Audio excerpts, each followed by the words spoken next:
Capítulo 11. Un cuchillo en la oscuridad. Mientras en la posada de Bree se preparaban a dormir, las tinieblas se extendían en los gamos. Una niebla se movía por las cañadas y las orillas del río.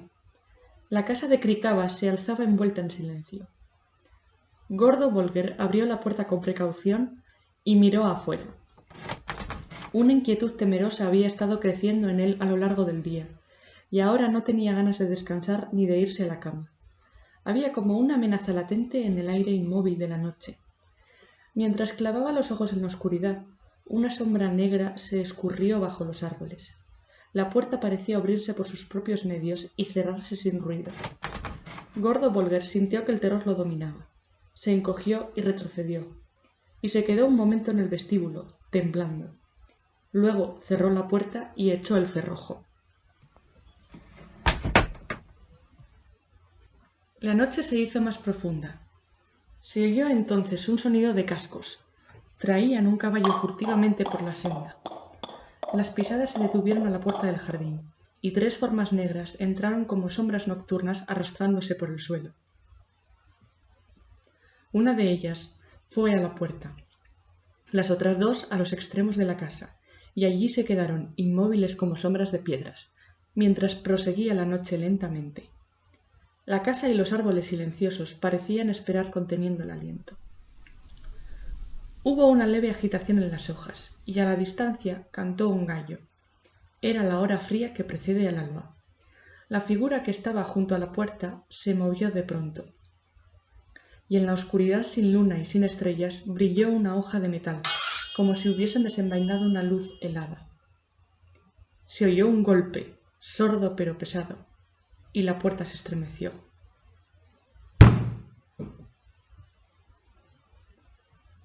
«¡Abre en nombre de Mordor!», dijo una voz atiplada y amenazadora. Otro golpe, y las maderas estallaron y la cerradura saltó en pedazos, y la puerta cedió y cayó hacia atrás. Las formas negras entraron precipitadamente. En ese momento, entre los árboles cercanos, sonó un cuerno. Desgarró la noche como un fuego en lo alto de una loma. ¡Despertad! ¡Fuego! ¡Peligro! ¡Enemigos! ¡Despertad! Gordo Bolger no había estado inactivo. Tan pronto como vio que las formas oscuras venían arrastrándose por el jardín, supo que tenía que correr o morir. Y corrió, saliendo por la puerta de atrás, a través del jardín y por los campos. Cuando llegó a la casa más cercana, a más de 1 milla, se derrumbó en el umbral, gritando: «¡No, no, no! ¡No, no, yo no lo tengo!». Pasó un tiempo antes de que alguien pudiera entender los balbuceos de Bolger.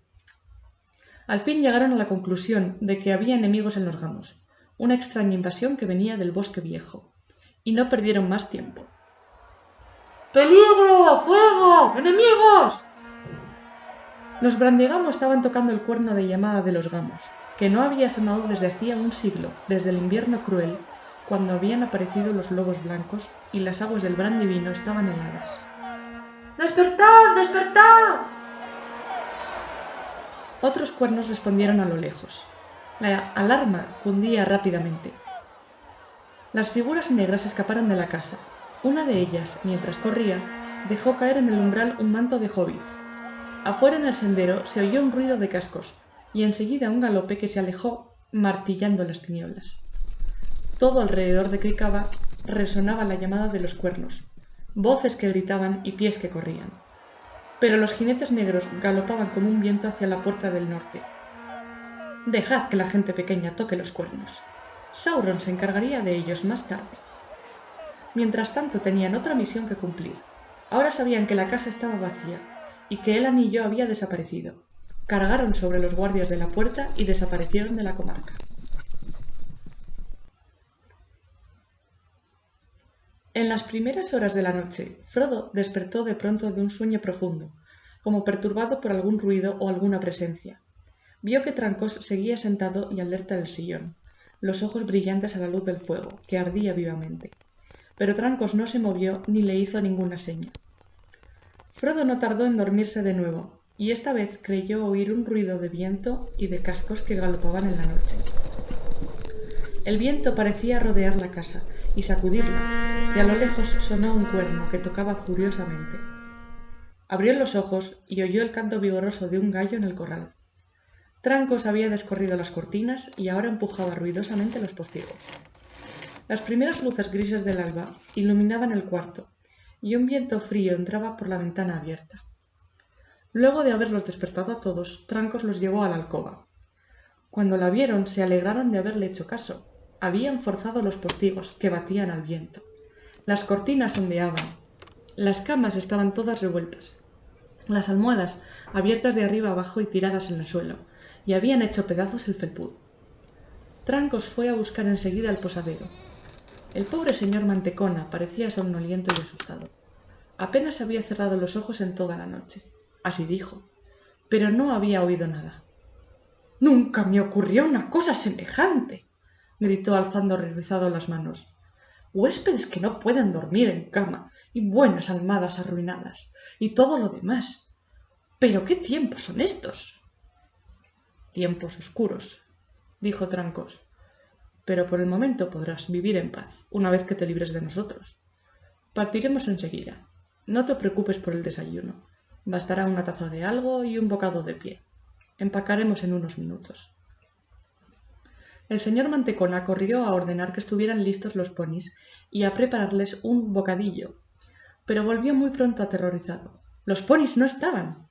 Habían abierto las puertas de los establos durante la noche y los animales habían desaparecido. No solo los ponis de Merry, sino también todas las otras bestias que se encontraban allí. Frodo se sintió aplastado por la noticia. ¿Cómo podrían llegar a Rivendell a pie, perseguidos por enemigos montados? Tanto valía que trataran de alcanzar la luna. Trancos los miró en silencio un rato, como sopesando la fuerza y el coraje de los hobbits. «Los ponis no nos ayudarán a escapar de hombres a caballo», dijo al fin con aire pensativo, como si adivinara lo que Frodo tenía en la cabeza. «No iremos más despacio a pie, no por los caminos que yo quisiera tomar. Yo iré caminando, de todos modos. Lo que me preocupa son las provisiones y el equipo. No encontraremos nada de comer de aquí a Rivendell, fuera de lo que llevemos con nosotros, y sería necesario contar con bastantes reservas, pues podríamos retrasarnos, obligados a hacer algún rodeo, apartándonos del camino principal». «¿Cuánto estáis dispuestos a cargar vosotros mismos?». «Tanto como sea necesario», dijo Pippin con aire abatido, pero tratando de mostrar que era más fuerte de lo que parecía y de lo que sentía. «Yo soportaría la carga de 2», dijo Sam desafiante. «¿No hay nada que hacer, señor Mantecona?», preguntó Frodo. «¿No podríamos conseguir un par de ponis en la aldea, o por lo menos uno para el equipaje? No pienso que podamos alquilarlos, pero sí quizá comprarlos», añadió con un tono indeciso, preguntándose si podría permitirse ese gasto. «Lo dudo», dijo el posadero tristemente. «Los 2 o 3 ponis de silla que había en Bree estaban aquí en mi establo, y se han ido. En cuanto a otros animales, caballos, ponis de tiro, lo que sea, hay poco en Bree y no está a la venta. Pero haré todo lo que pueda. Voy a sacar a Bob de la cama. Que vaya a averiguar». «Sí», dijo Trancos de mala gana, «será lo mejor. Temo que sea menester llevar un pony por lo menos. Pero aquí termina toda esperanza de salir temprano y de escurrirnos en silencio. Será casi como si hiciésemos sonar un cuerno anunciando la partida. Esto es parte del plan de ellos, sin duda». «Queda una amiga de consuelo», dijo Merry, «y espero que más de una amiga. Podemos desayunar mientras esperamos, y sentados.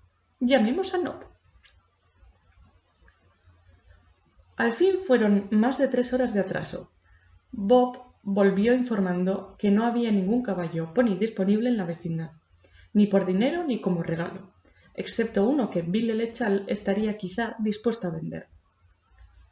«Una criatura vieja y famélica», dijo Bob, «pero no quiere separarse de ella por lo menos de 3 veces su valor, teniendo en cuenta la situación de ustedes, lo que no me sorprende en Bill el Echal». «¿Bill el Echal?», dijo Frodo. «¿No habrá algún engaño? ¿No volverá el animal a él con todas nuestras cosas o no ayudará a que nos persigan o algo?» «Quizá», dijo Trancos, «pero me cuesta imaginar que un animal vuelva a él una vez que se ha ido. Pienso que es solo una ocurrencia de último momento del amable señor Elechal, un modo de sacar más beneficio de este asunto. El peligro principal es que la pobre bestia esté a las puertas de la muerte, pero no parece haber alternativa. ¿Qué nos pide? El precio de Bill Elechal era de 12 centavos de plata, y esto representaba en verdad 3 veces el valor de un pony en aquella región. El pony de Elechal resultó ser una bestia huesuda, mal alimentada y floja, pero no parecía que fuera a morirse enseguida. El señor Mantecona lo pagó de su propio bolsillo, y ofreció a Merry otras 18 monedas como compensación por los animales perdidos. Era un hombre honesto y de buena posición, según se decía en Bree, pero 30 centavos de plata fueron para él un golpe duro, y haber sido víctima de Bill Elechal aumentaba todavía más el dolor. En verdad no salió tan mal parado a fin de cuentas. Como descubrió más tarde, solo tendría que lamentar el robo de un caballo. Los otros habían sido ahuyentados o habían huido dominados por el miedo, y los encontraron vagando en diferentes lugares del país de Bree. Los ponis de Merry habían escapado juntos, y en definitiva, pues eran animales sensatos, tomaron el camino de las quebradas, en busca de Gordo Terronillo. De modo que pasaron un tiempo al cuidado de Tom Bombadil, y estuvieron bien. Pero cuando le llegaron las noticias de lo que había ocurrido en Bree, Tom se los envió enseguida de vuelta al señor Mantecona, que de este modo obtuvo 5 ponis excelentes a muy buen precio. Tuvieron que trabajar mucho más en Bree, pero Bob los trató bien, de modo que en general fueron afortunados. Escaparon a un viaje sombrío y peligroso, pero no llegaron nunca a Rivendell. Mientras, el señor Mantecona dio el dinero por perdido, para bien o para mal. Y ahora tenía nuevas dificultades, pues cuando los otros despertaron y se enteraron del asalto a la posada, hubo una gran conmoción. Los viajeros sureños que habían perdido varios caballos culparon al posadero a gritos, hasta que se supo que uno de ellos había desaparecido también en la noche, nada menos que el compañero bizco de Bill Elechal. Las sospechas cayeron sobre él enseguida. «Si andan en compañía de un ladrón de caballos y lo traen a mi casa», dijo Mantecona furioso, «son ustedes los que tendrían que pagar los daños y no venir a gritarme. Vayan y pregúntenle a Elechal dónde está ese guapo amigo de ustedes». Pero parecía que el hombre no era amigo de nadie, y nadie podría recordar cuándo se había unido a ellos. Después del desayuno, los hobbits tuvieron que empacar otra vez y hacer acopio de nuevas provisiones para el viaje más largo que los esperaba ahora.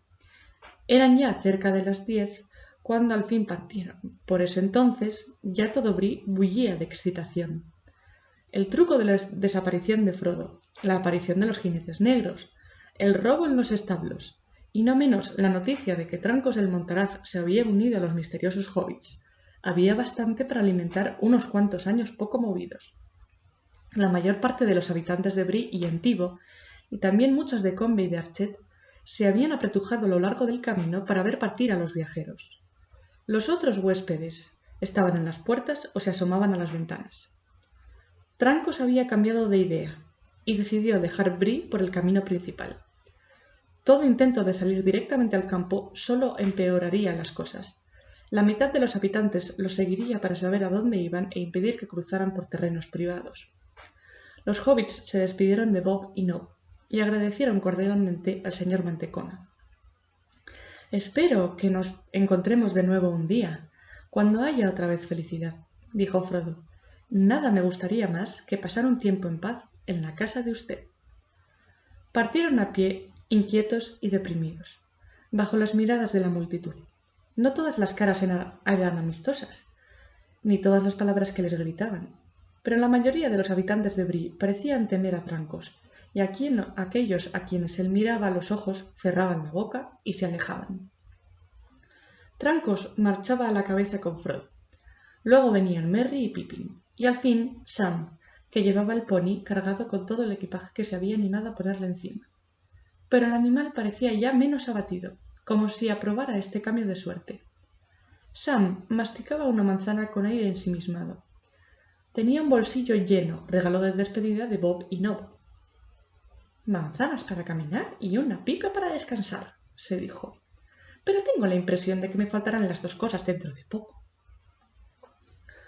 Los hobbits no prestaron atención a las cabezas inquisitivas que miraban desde el hueco de las puertas, o que asomaban por encima de cercas y muros, mientras pasaban. Pero cuando se aproximaban a la puerta de Trancas, Frodo vio una casa sombría y mal cuidada, escondida detrás de un seto espeso, la última casa de la villa. En una de las ventanas alcanzó a ver una cara cetrina de ojos oblicuos y taimados, que enseguida desapareció. «De modo que es aquí donde se esconde ese sureño», dijo. «Se parece bastante a un trasgo». Por encima del seto, otro hombre los observaba con descaro. Tenía espesas cejas negras y ojos oscuros y despreciativos, y boca grande, torcida en una mueca de desdén. Fumaba una corta pipa negra. Cuando ellos se acercaron, se la sacó de la boca y escupió. «Buen día, patas largas», dijo. «¿Partida matinal? ¿Al fin encontraste unos amigos?» Trancos asintió con un movimiento de cabeza, pero no dijo nada. «Buen día, mis pequeños amigos», dijo el hombre a los otros. «Supongo que ya saben con quién se han juntado. Don Tranco sin escrúpulos, ese es, aunque he oído otros apodos no tan bonitos. Tengan cuidado esta noche. Y tú, Sammy, no maltrates a mi pobre y viejo pony. ¡Puf!». Sam se volvió. El hombre escupió de nuevo. «Y tú, Elechal», dijo, «quita esa horrible facha de mi vista, si no quieres que te aplaste». Con un movimiento repentino, rápido como un relámpago, una manzana salió de la mano de Sam y golpeó a Bill en plena nariz. Bill se echó a un lado demasiado tarde, y detrás de la cerca se oyeron unos juramentos. «¡Maldito!». «Lástima de manzana», se lamentó Sam, y siguió caminando a grandes pasos. Por último, dejaron atrás la aldea. La escolta de niños y vagabundos que venía siguiéndolos se cansó y dio media vuelta en la puerta del sur. Ellos continuaron por la calzada durante algunas millas. El camino torcía ahora a la izquierda, volviéndose hacia el este mientras rodeaba la colina de Bree, y descendiendo luego rápidamente hacia una zona boscosa. Alcanzaban a ver a la izquierda algunos agujeros de hobbits y casas de la villa de Entigo en las faldas más suaves del sudeste de la loma. Allá abajo, en lo profundo de un valle, al norte del camino, se elevaban unas cintas de humo. Era la aldea de Combe. Archet se ocultaba entre los árboles más lejos. Camino abajo, luego de haber dejado atrás la colina de Bree, alta y parda, llegaron a un sendero estrecho que llevaba al norte. «Aquí es donde dejaremos el camino y tomaremos el camino encubierto», dijo Trancos. «Que no sea un atajo», dijo Pippin. «Nuestro último atajo por los bosques casi termina en un desastre». «Ah, pero todavía no me teníais con vosotros», dijo Trancos riendo. «Mis atajos, largos o cortos, nunca terminan mal». Echó una mirada al camino, de uno a otro extremo. No había nadie a la vista, y los guió rápidamente hacia el valle boscoso. El plan de Trancos, en la medida en que ellos podían entenderlo sin conocer la región, era encaminarse al principio hacia Archet, pero tomar enseguida a la derecha y dejar atrás la aldea por el este, y luego marchar en línea recta todo lo posible por las tierras salvajes hacia la cima de los vientos. De este modo, si todo iba bien, podrían ahorrarse una gran vuelta del camino, que más adelante doblaba hacia el sur para evitar los pantanos de Moscagua. Pero, por supuesto, tendrían que cruzarlos al fin, y la descripción que hacía Trancos no era alentadora. Mientras, sin embargo, no les desagradaba caminar. En verdad, si no hubiese sido por los acontecimientos perturbadores de la noche anterior, habrían disfrutado de esta parte del viaje más que de ninguna otra hasta entonces. El sol brillaba en un cielo despejado, pero no hacía demasiado calor. Los árboles del valle estaban todavía cubiertos de hojas de colores vivos, y parecían pacíficos y saludables. Trancos guiaba sin titubear entre los muchos senderos entrecruzados. Era evidente que, abandonados ellos mismos, los hobbits se hubieran extraviado enseguida. El complicado itinerario tenía muchas vueltas y revueltas, para evitar cualquier persecución. Bill Elechal estaba espiándonos, sin duda alguna, cuando dejamos el camino, dijo Trancos. pero no creo que nos haya seguido. Conoce bastante bien la región, pero sabe que no podría rivalizar conmigo en un bosque. Me importa más lo que el Echal podría decir a otros. Se me ocurre que no están muy lejos de aquí. Tanto mejor si piensan que nos encaminamos a Archet. Ya fuese por la habilidad de Trancos o por alguna otra razón, ese día no vieron señales ni oyeron sonidos de cualquier otra criatura viviente, ni bípedos excepto pájaros, ni cuadrúpedos excepto un zorro y unas pocas ardillas. Al día siguiente marcharon en línea recta hacia el oeste, y todo estuvo tranquilo y en paz. Al tercer día salieron del bosque de Chet. El terreno había estado descendiendo poco a poco desde que dejaran el camino, y ahora entraban en un llano amplio, mucho más difícil de recorrer. La frontera del país de Bree había quedado muy atrás, y estaban en un desierto donde no había ningún sendero, ya cerca de los pantanos de Moscabo. El suelo era cada vez más húmedo, barroso en algunos lugares, y de cuando en cuando tropezaban con charcos, y anchas cañadas y juncos donde gorjeaban unos pajaritos escondidos. Tenían que cuidar dónde ponían los pies para no mojarse y no salirse del curso adecuado. Al principio avanzaron rápidamente, pero luego la marcha se hizo más lenta y peligrosa. Los pantanos los confundían y eran traicioneros, y ni siquiera los montaraces habían podido descubrir una senda permanente que cruzara los tembladerales. Las moscas empezaron a atormentarlos, y en el aire flotaban nubes de mosquitos minúsculos que les seguían y se les metían por las mangas y pantalones y en el cabello. ¡Me comen vivo!, gritó Pipín. ¡Moscagua! Hay más moscas que agua. ¿De qué viven cuando no tienen un hobbit cerca?, preguntó Sam, rascándose el cuello. Pasaron un día desdichado en aquella región solitaria y desagradable. El sitio donde acamparon era húmedo, frío e incómodo, y los insectos no los dejaron dormir. Había también unas criaturas abominables que merodeaban entre las cañas y las hierbas, y que por el ruido que hacían parecían parientes endemoniados del grillo. Había miles de ellos, chillando todos alrededor. Nick, Rick, Nick, Rick. Incesantemente, toda la noche, hasta poner frenéticos a los hobbits. El día siguiente, el cuarto, fue poco mejor, y la noche casi tan incómoda. Aunque los Niquebrique, como Sam los llamaba, habían quedado atrás, los mosquitos todavía los perseguían. Frodo estaba tendido, cansado pero incapaz de cerrar los ojos, cuando creyó ver que en el cielo oriental, muy lejos, aparecía una luz. Brillaba y se apagaba una y otra vez. No era el alba, para la que faltaban todavía algunas horas. ¿Qué es esa luz?, le preguntó a Trancos, que se había puesto de pie y ahora escrutaba la noche. No sé, respondió Trancos. Está demasiado lejos. Parecerían relámpagos que estallan en las cimas de las colinas. Frodo se acostó de nuevo, pero durante largo rato continuó viendo las luces blancas, recortándose contra ellas la figura alta y oscura de Trancos, erguida, silenciosa y vigilante. Al fin cayó en un sueño intranquilo.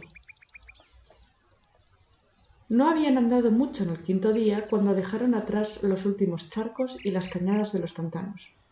El suelo comenzó a subir otra vez ante ellos. Al este, a lo lejos, podían ver ahora una cadena de colinas. La más alta estaba a la derecha de la cadena y un poco separada de las otras. La cima era cónica, un poco aplastada. Aquella es la cima de los vientos, dijo Trancos. El viejo camino que dejamos atrás a la derecha pasa no muy lejos por el lado sur.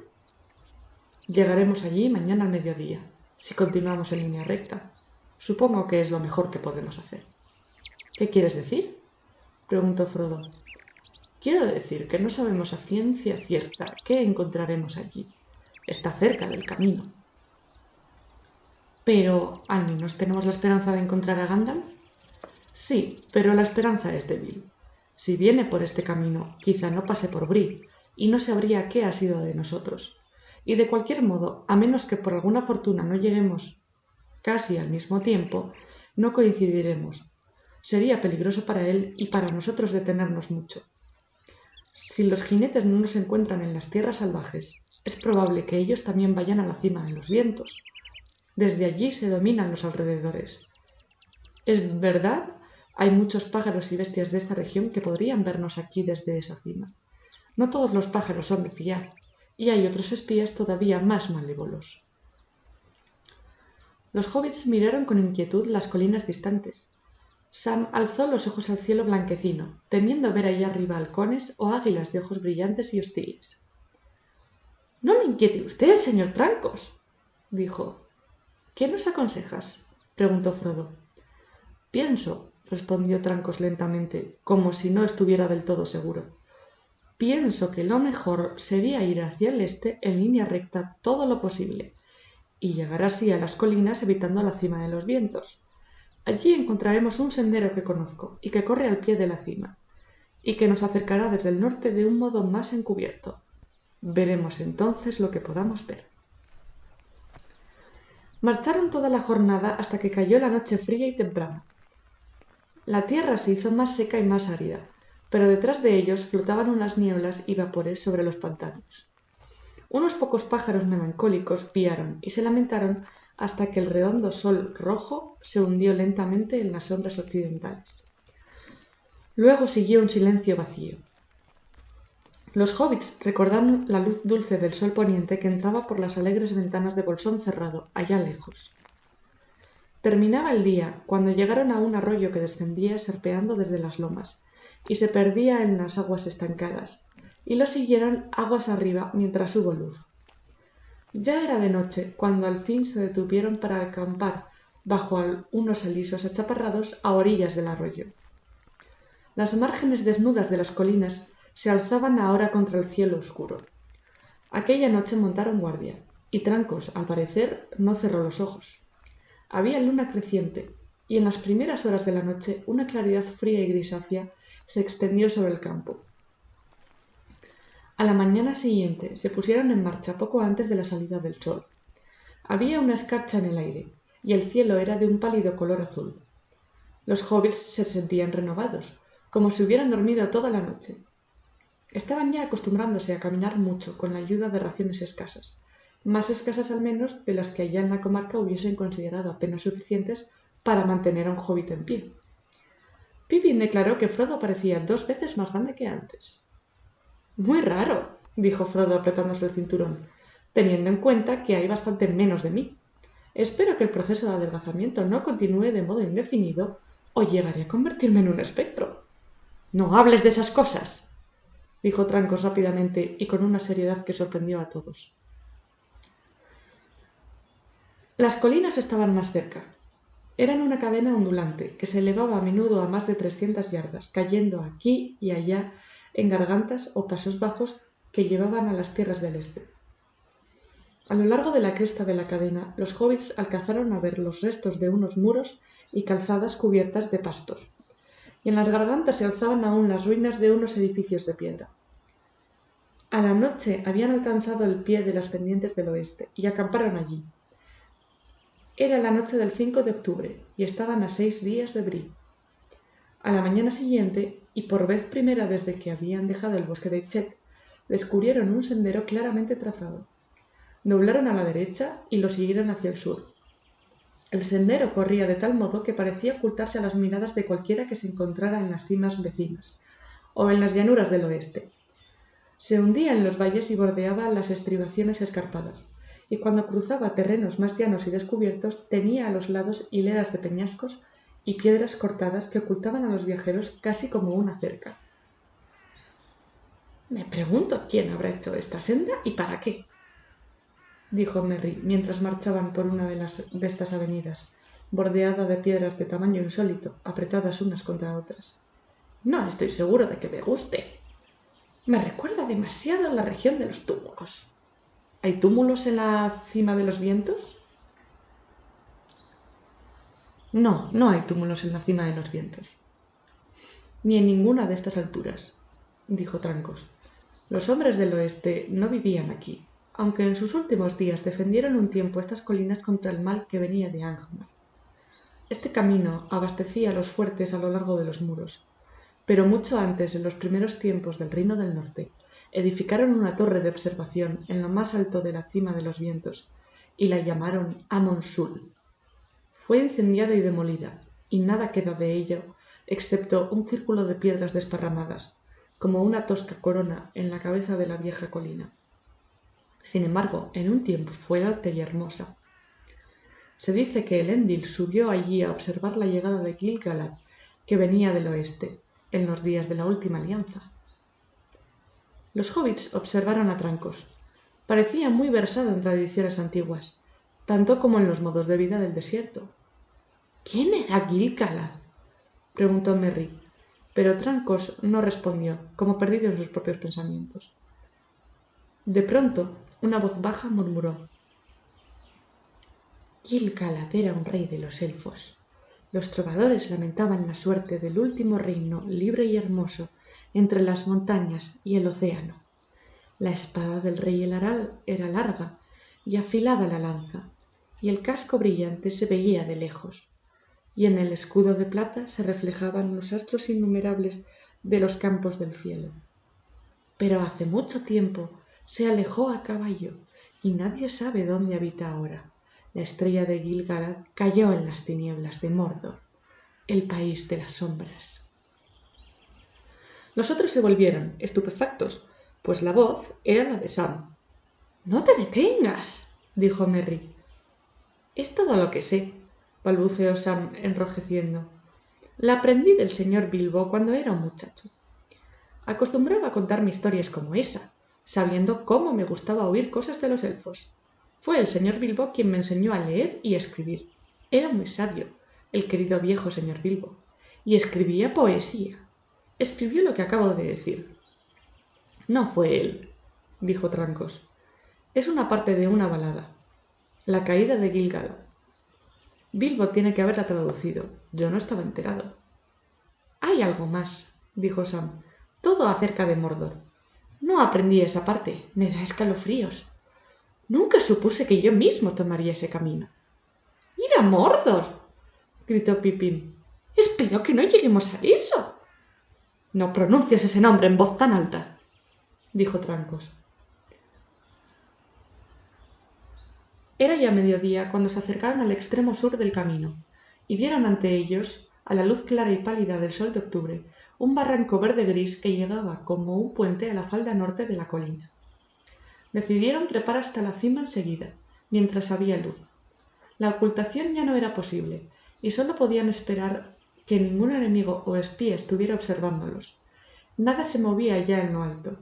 Si Gandalf andaba cerca, no se veía ninguna señal. En el flanco occidental de la cima de los vientos encontraron un hueco abrigado, y en el fondo una concavidad con laderas tapizadas de hierba. Dejaron allí a Pippin y Sam con el pony, los bultos y el equipaje. Los otros tres continuaron la marcha. Al cabo de media hora de trabajosa ascensión, Trancos alcanzó la cima. Frodo y Merry llegaron detrás, agotados y sin aliento. La última pendiente había sido escarpada y rocosa. Encontraron arriba, como había dicho Trancos, un amplio círculo de piedras trabajadas, desmoronadas ahora o cubiertas por un pasto secular. Pero en el centro había una pila de piedras rotas, ennegrecidas como por el fuego. Alrededor del pasto había sido quemado hasta las raíces, y en todo el interior del anillo las hierbas estaban chamuscadas y resecas, como si las llamas hubieran barrido la cima de la colina. Pero no había señal de criaturas vivientes. Mirando de pie desde el borde del círculo de ruinas, se alcanzaba a ver abajo y en torno un amplio panorama, en su mayor parte de tierras áridas y sin ninguna característica, excepto unas manchas de bosques en las lejanías del sur y detrás de los bosques, y aquí y allá el brillo de un agua distante. Abajo, del lado sur, corría como una cinta el viejo camino, viniendo del oeste y serpenteando en subidas y bajadas, hasta desaparecer en el este detrás de una estribación oscura. Nada se movía allí. Siguiéndolo con la mirada, vieron las montañas. Las elevaciones más cercanas eran de un color castaño y sombrío. Detrás se alzaban formas grises y más altas, y luego unos picos elevados y blancos, que centelleaban entre nubes. —Bueno, aquí estamos —dijo Merry—, y qué triste y poco hospitalario parece todo. No hay agua ni sitio de reparo, y ninguna señal de Gandalf. pero no lo acuso de no habernos esperado, si es que vino por aquí. No estoy seguro, dijo Trancos mirando pensativo alrededor. Aunque hubiera llegado a Bree un día o dos después de nosotros, ya podría haber estado aquí. Puede cabalgar muy rápidamente cuando es necesario. Cayó de pronto y se inclinó a mirar la piedra que coronaba la pila. Era más chata que las otras y más blanca, como si hubiera escapado al fuego. La recogió y la examinó, mirándola por un lado y por otro. Esta piedra ha sido manipulada hace poco, dijo. ¿Qué piensas de estas marcas? En la base chata, Frodo vio unos rasguños. Parece ser un trazo, un punto y 3 trazos, dijo. El trazo de la izquierda podría ser una G runa ramificada, dijo Trancos. Quizás sea una señal que nos dejó Gandalf, aunque no podemos estar seguros. Los trazos son finos y sin duda recientes, pero estas marcas podrían tener un significado completamente distinto y sin ninguna relación con nosotros. Los montaraces usan runas también, y a veces vienen aquí. ¿Qué podrían significar aún en caso de que los hubiera hecho Gandalf? Preguntó Merry. Diría, respondió Trancos, que representan G3 e indican que Gandalf estuvo aquí el 3 de octubre, esto es, hace 3 días. Pueden indicar también que tenía prisa y que el peligro no estaba lejos, de modo que no pudo escribir algo más largo o más claro, o no se atrevió. Si es así, hay que estar alerta. Quisiera tener la certeza de que fue él quien dejó estas marcas, aunque no sepamos su significado, dijo Frodo. Sería un alivio saber que está en camino, delante o detrás de nosotros. Quizá, dijo Trancos. Para mí estuvo aquí y en peligro. Ha habido un fuego que quemó las hierbas y me viene ahora a la memoria la luz que vimos hace 3 días en el cielo del este. Sospecho que atacaron a Gandalf en esta misma cima, pero no podría decir con qué resultado. Ya no está aquí. Y ahora tenemos que ocuparnos de nosotros mismos y encaminarnos a Rivendell del mejor modo posible. ¿A qué distancia está Rivendell? Preguntó Merry, mirando alrededor desanimadamente. El mundo parecía vasto y salvaje, visto desde lo alto de la cima de los vientos. No sé si el camino ha sido alguna vez medido en millas más allá de la posada abandonada, a una jornada de marcha al este de Bree, respondió Trancos. Algunos dicen que está a tal distancia y otros a tal otra. Es una ruta extraña y las gentes se alegran de llegar a destino, tarde o temprano. Pero sé cuánto me llevaría a mí. A pie, con tiempo bueno y sin contratiempos. 12 días desde aquí al vado de Bruinen, donde el camino cruza el Sonorona que nace en Rivendell. Nos esperan por lo menos 2 semanas de marcha, pues no creo que nos convenga tomar el camino. ¡2 semanas! Dijo Frodo. Pueden ocurrir muchas cosas en ese tiempo. Así es, dijo Trancos. Permanecieron un momento en silencio, junto al borde sur de la cima. En aquel sitio solitario, Frodo tuvo conciencia por primera vez del desamparo en que se encontraba y de los peligros a que estaba expuesto. Deseó amargamente que la fortuna lo hubiese dejado en la tranquila y amada comarca. Observó desde lo alto el odioso camino que llevaba de vuelta al oeste, hacia el hogar. De pronto advirtió que 2 puntos negros se movían allí lentamente, en el oeste, y mirando de nuevo vio que otros 3 avanzaban en sentido contrario. Dio un grito y apretó el brazo de Trancos. ¡Ah! ¡Mira!, dijo, apuntando hacia abajo. Trancos se arrojó inmediatamente al suelo detrás del círculo de ruinas, tirando de Frodo. Merry se echó junto a ellos. ¿Qué es eso?, preguntó en voz baja. No sé, dijo Trancos, pero temo lo peor. Se arrastraron de nuevo lentamente hasta el borde del anillo y miraron por un intersticio entre 2 piedras dentadas. La luz ya no era brillante, pues la claridad de la mañana se había desvanecido, y unas nubes que venían del este cubrían ahora el sol, que comenzaba a declinar. Todos veían los puntos negros, pero Frodo y Merry no distinguían ninguna forma, aunque algo les decía, sin embargo, que allí abajo, muy lejos, Los jinetes negros estaban reuniéndose en el camino, más allá de las estribaciones de la colina.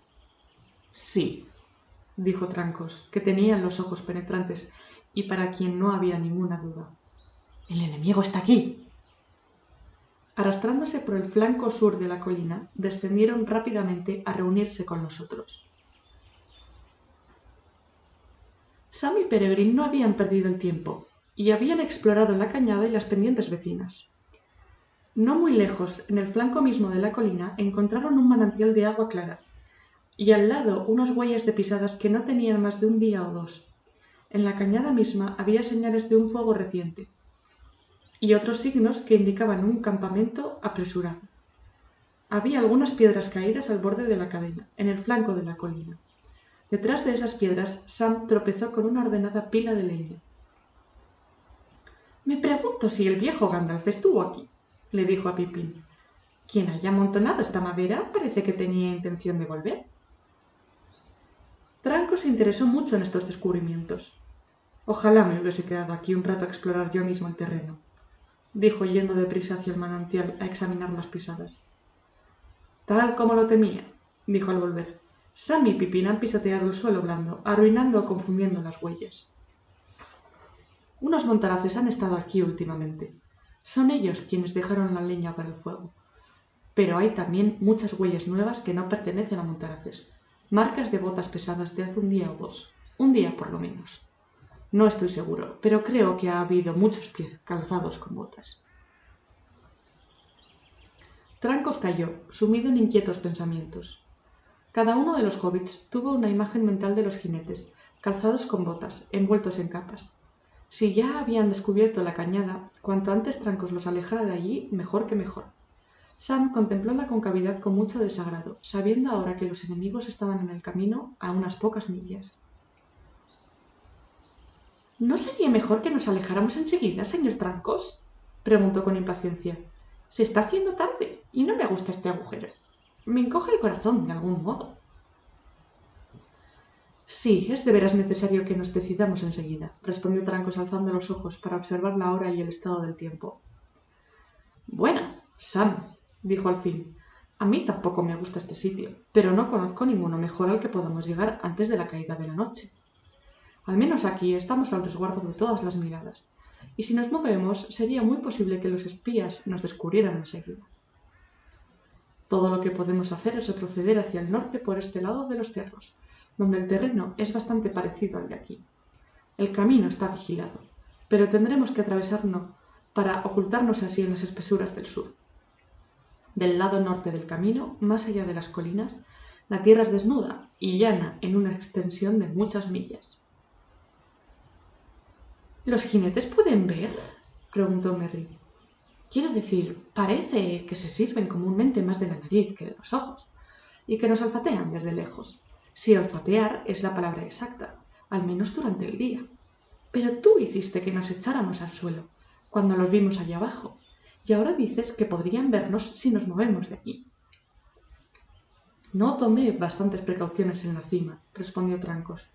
«Estaba ansioso por encontrar alguna señal de Gandalf, pero fue un error que subiéramos los tres y que estuviéramos de pie allí arriba tanto tiempo, pues los caballos negros ven y los jinetes pueden utilizar hombres y otros seres como espías, como comprobamos en Bree.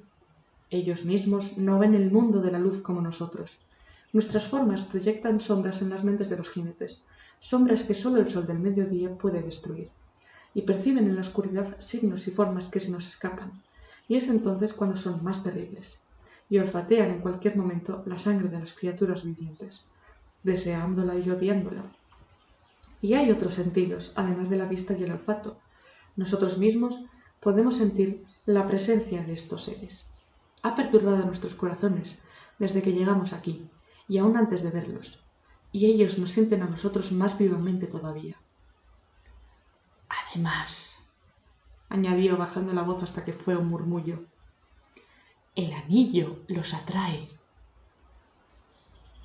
¿No hay modo de escapar?, le dijo Frodo mirando atentamente a su alrededor.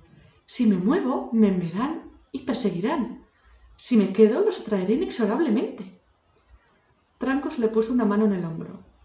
Hay todavía esperanzas, dijo, no está solo. Hagamos que esta leña arda como una señal. No hay aquí ni reparo ni defensa, pero el fuego nos servirá como protección.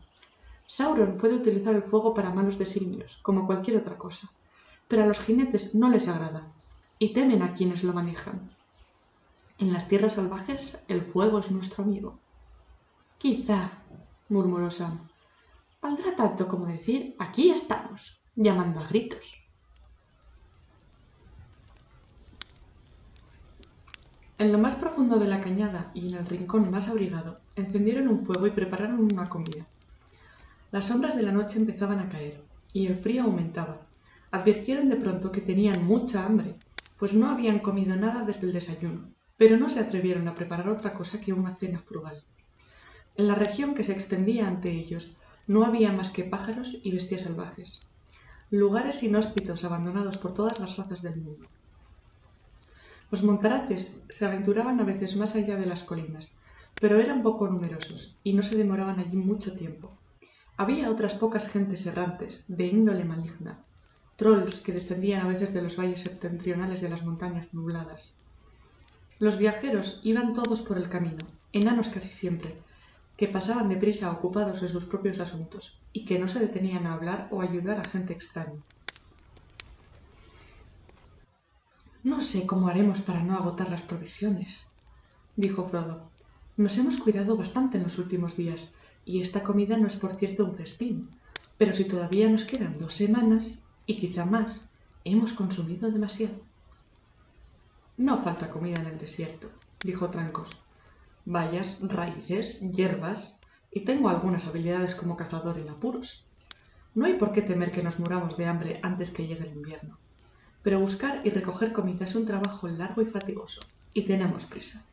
De modo que apretaos los cinturones y pensad con esperanza en las mesas de la casa de Elrond. El frío aumentaba junto con la oscuridad. Espiando desde los bordes de la cañada no veían otra cosa que una tierra gris, que ahora se borraba rápidamente hundiéndose en las sombras.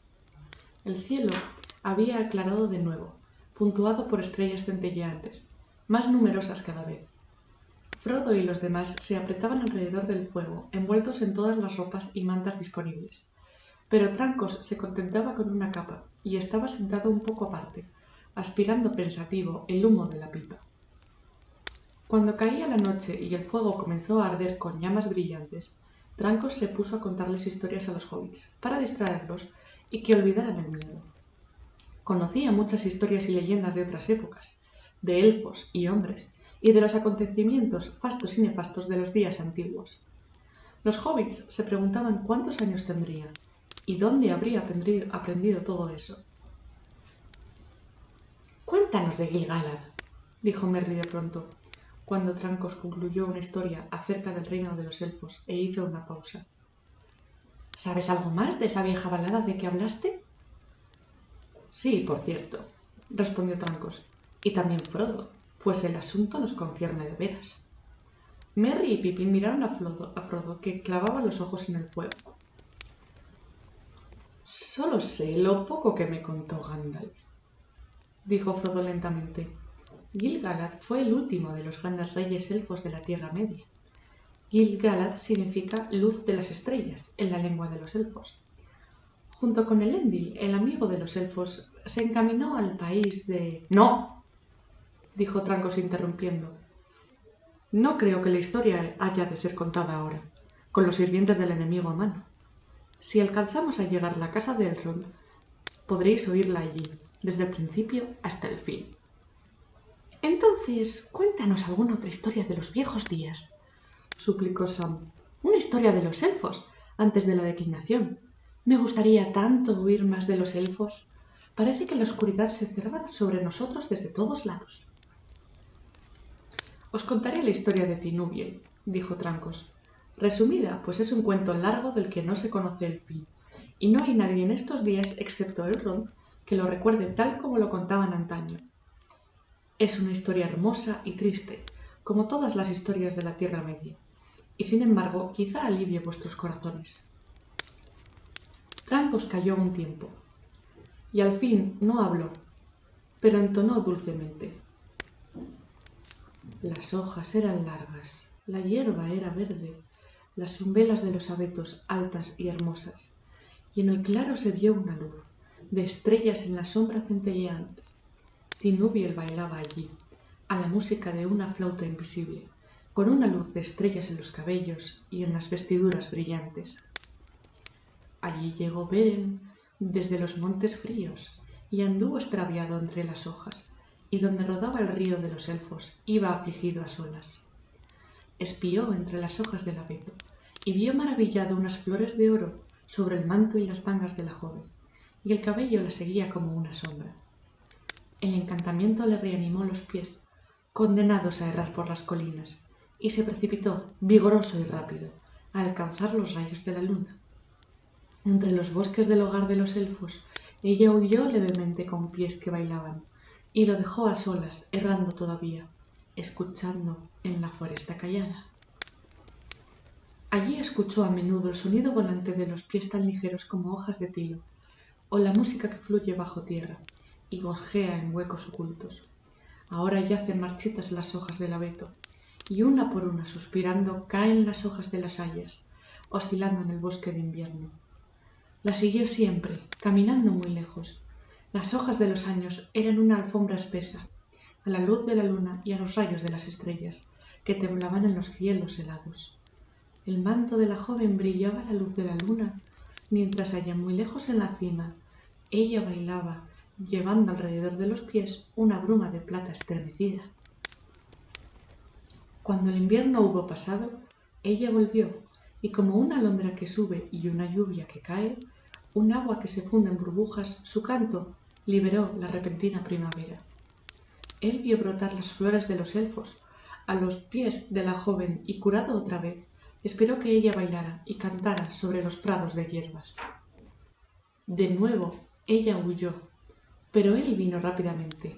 «¡Tinubiel! ¡Tinubiel!», la llamó por su nombre élfico, y ella se detuvo entonces, escuchando.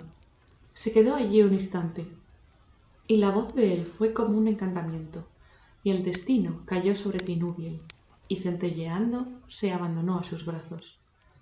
Mientras Beren la miraba a los ojos, entre las sombras de los cabellos, vio brillar allí, en un espejo, la luz temblorosa de las estrellas. Tinubiel, la belleza élfica, doncella inmortal de sabiduría élfica, lo envolvió con una sombría cabellera y brazos de plata resplandeciente. Larga fue la ruta que les trazó el destino, sobre montañas pedregosas, grises y frías, por habitaciones de hierro y puertas de sombras, y florestas nocturnas sin mañana. Los mares que separan se extendieron entre ellos, y sin embargo al fin de nuevo se encontraron, y en el bosque, cantando sin tristeza, desaparecieron hace ya muchos años.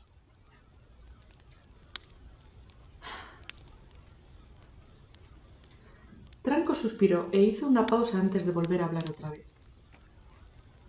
«Esta es una canción», dijo, «en el estilo que los elfos llaman Ancennath, mas es difícil de traducir a la lengua común, y lo que he cantado es apenas un eco muy tosco.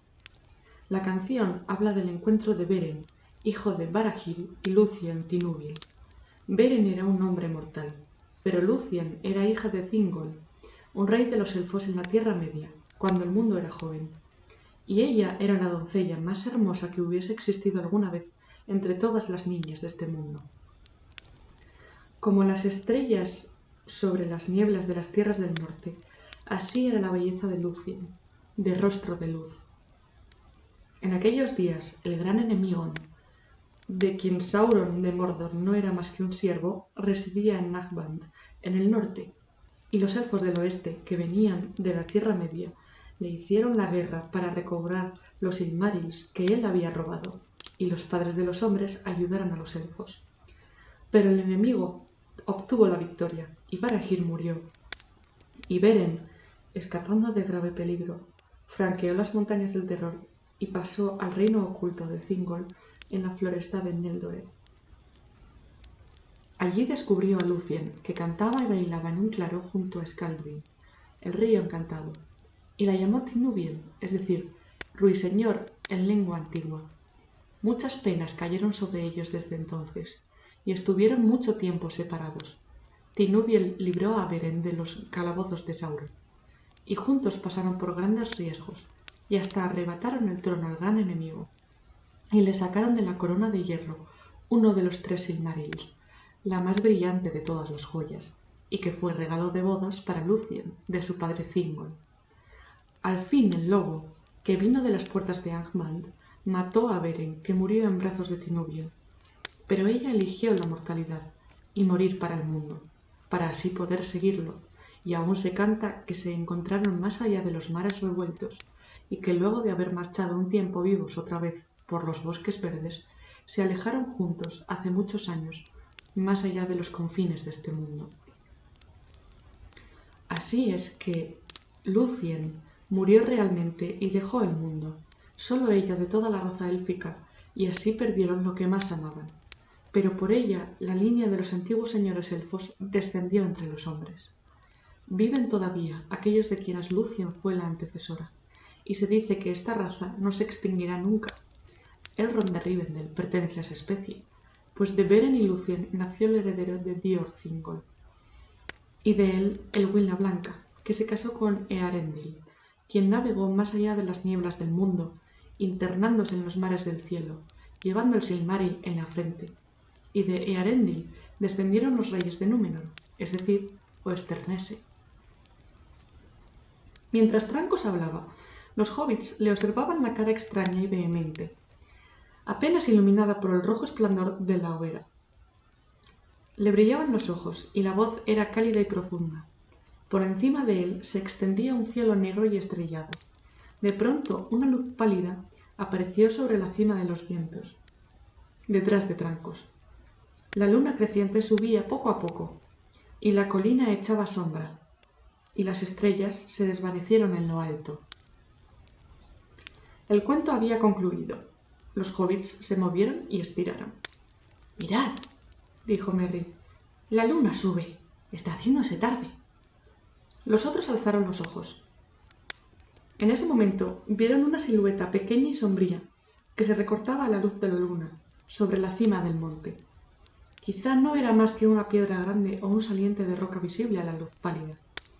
Sam y Merry se pusieron de pie y se alejaron de la hoguera. Frodo y Pippin se quedaron sentados y en silencio. Trancos observaba atentamente la luz de la luna sobre la colina. Todo parecía tranquilo y silencioso, pero Frodo sintió que un miedo frío le invadía el corazón, ahora que Trancos ya no hablaba.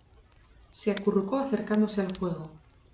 En ese momento, Sam volvió corriendo desde el borde de la cañada. «No sé qué es», dijo, «pero de pronto sentí miedo. No saldría de este agujero por todo el oro del mundo. Sentí que algo trepaba arrastrándose por la pendiente». «¿No viste nada?», preguntó Frodo incorporándose de un salto. «No, señor Frodo, no vi nada, pero no me detuve a mirar». «Yo vi algo», dijo Merry, «o así me pareció. Lejos hacia el oeste, donde la luz de la luna caía en los llanos, más allá de las sombras de los picos, creí ver 2 o 3 sombras negras. Parecían moverse hacia aquí». «Acercaos todos al fuego, con las caras hacia afuera», gritó Trancos. «Tened listos los palos más largos». Durante un tiempo en que apenas se atrevían a respirar, estuvieron allí, alertas y en silencio, de espaldas a la hoguera, mirando las sombras que los rodeaban. Nada ocurrió. No había ningún ruido ni ningún movimiento en la noche. Frodo cambió de posición. Tenía que romper el silencio y gritar. «¡Calla!», murmuró Trancos. «¿Qué es eso?», jadeó Pippin al mismo tiempo. Sobre el borde de la pequeña cañada, del lado opuesto a la colina, sintieron, más que vieron, que se alzaba una sombra o más. Miraron con atención y les pareció que las sombras crecían. Pronto no hubo ninguna duda. 3 o 4 figuras altas estaban allí, de pie en la pendiente, mirándolos. Tan negras eran que parecían agujeros negros en la sombra oscura que los circundaba. Frodo creyó oír un débil siseo, como un aliento venenoso, y sintió que se le helaban los huesos. Enseguida las sombras avanzaron lentamente.